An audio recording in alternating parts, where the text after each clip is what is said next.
স্বতন্ত্র micro credit bank সৃষ্টি করতে আলাদা আইন করা হবে বলে জানিয়েছে প্রধান উপদেষ্টা ডক্টর মোহাম্মদ ইউনূস। সেই সাথে ক্ষুদ্র ঋণ প্রতিষ্ঠানগুলোকে ব্যাংকিং কার্যক্রম পরিচালনার অনুমোদন দেওয়ার কথাও জানান তিনি। শনিবার রাজধানীর আগারগাঁওয়ে মাইক্রো ক্রেডিট রেগুলেটরি অথরিটি ভবনের উদ্বোধন অনুষ্ঠানে এসব কথা বলেন তিনি। এ সময় প্রধান উপদেষ্টা বলেন, প্রকৃত ব্যাংকিং ব্যবস্থা মানুষের পরিচয় আর বিশ্বাসের উপর ভিত্তি করে গড়ে ওঠে। সাজ্জাদ জাহানের প্রতিবেদন। শনিবার রাজধানীর আগারগাঁয়ে micro credit regulatory authority MRA ভবন উদ্বোধন করেন প্রধান উপদেষ্টা ডক্টর মোহাম্মদ ইউনূস।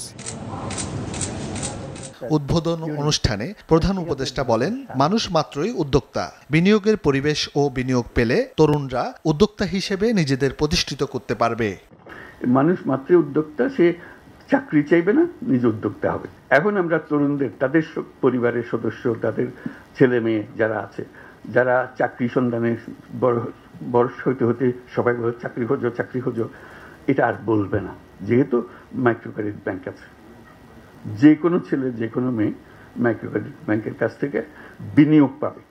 ক্ষুদ্র ঋণ কার্যক্রমের প্রসারে আলাদা মাইক্রো ক্রেডিট ব্যাংক তৈরির উদ্দেশ্যে আইন করার তাগিদ দিয়েছেন প্রধান উপদেষ্টা।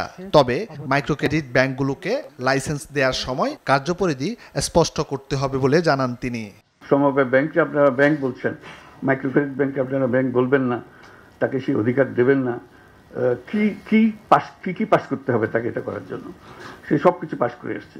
কাজে আমার মনে হয় এটা সময় এসছে যে এটা মাইক্রো ক্রেডিট ব্যাংক আইনে করা। আমরা যখন মাইক্রো ক্রেডিট ব্যাংকের লাইসেন্স দেব, পরিষ্কার বলতে হবে যে এই কাজের জন্যই লাইসেন্স দেওয়া হচ্ছে, কনভেনশনাল ব্যাংকিং এর জন্য লাইসেন্স দেওয়া হচ্ছে না। প্রধান উপদেষ্টা আরো বলেন, প্রকৃত ব্যাংক ব্যবস্থা গড়ে তুলতে বিশ্বাসের প্রয়োজন, জামানতের নয়। এক্ষেত্রে গ্রামীণ ব্যাংক প্রকৃত উদাহরণ বলেও উল্লেখ করেন তিনি। সেটাই প্রকৃত ব্যাংকিং, সেটাই হবে আগামী দিনের ব্যাংকিং, যেটাতে মানুষ নিজের পরিচয়ে কাজ করবে, নিজের বিশ্বাসের উপরে ব্যাংকিং চলবে, এই টাকা পয়সার উপরে ব্যাংকিং না। কাজে এটি হলো একটা সময়ের ব্যাপারে, আজকে ঠিক অ্যাপ্রোপ্রিয়েট সময় হলো কথাটা বুঝিয়ে বলার জন্য। এই সময় গ্রামীণ ব্যাংকের কার্যক্রমই আগামী দিনের টেকসই ব্যাংকিং হবে বলে মন্তব্য করেছেন ডক্টর মোহাম্মদ ইউনূস।